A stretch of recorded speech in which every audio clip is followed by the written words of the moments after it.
Hello, our names are Bowen Jing, Ethan Chi, and Jillian Tang. And today we're presenting our work, SGVAE, the Sequential Graphical Variational Autoencoder. As background, graphs are a natural way to represent information in many domains, ranging from social networks to molecules.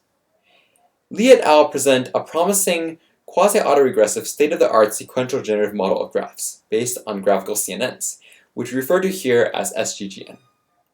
Our model, SGVAE, the Sequential Graphical Variational Autoencoder, extends this model to learn a latent space. This allows for greater interpretability of the structure of the data. Let's take a look at the SGGN, which begins with a single node. We iterate the following steps. First, we perform graph prop, which updates each node's embedding based on those of its neighbors.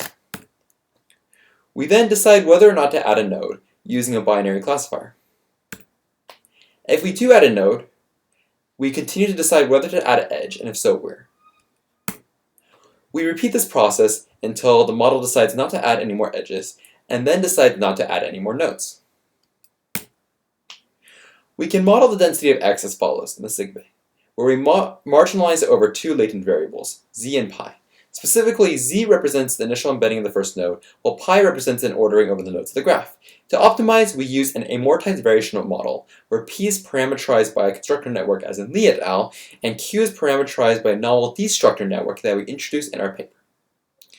This is pretty similar to a normal VAE, except instead of encoding x to a single z and decoding back to the same x, we destruct the graph x to embedding z and an ordering pi. We then reconstruct the original graph from these two variables.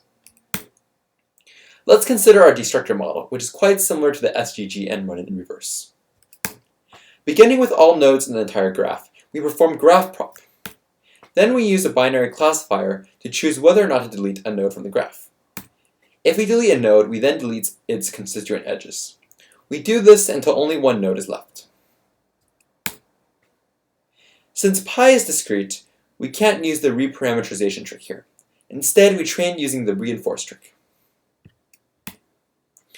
As a first toy experiment, we trained on cycles of 5 to 15 nodes, as Li et al. Do in their paper. We can see here that our model is much more expressive, achieving lower perplexity on this dataset. However, generation is much more difficult, as our accuracy figures are lower. Here we evaluate the learned latent space, the primary novelty of our method. We visualize sampled latent space embeddings of 400 graphs of varying sizes using t-SNE. We can see that our destructor has learned a semantically meaningful latent space. Specifically, the principal axis of variation corresponds well to cycle length. However, since pi is discrete, it is difficult to learn canonical ordering. This makes the latent space of z sparse. Therefore, although each cluster is linearly correlated with the attributes of the input graphs, there is no cross-cluster correlation. Because the latent space is so sparse, sampling is difficult, although dimensionality reduction can be used to improve this process.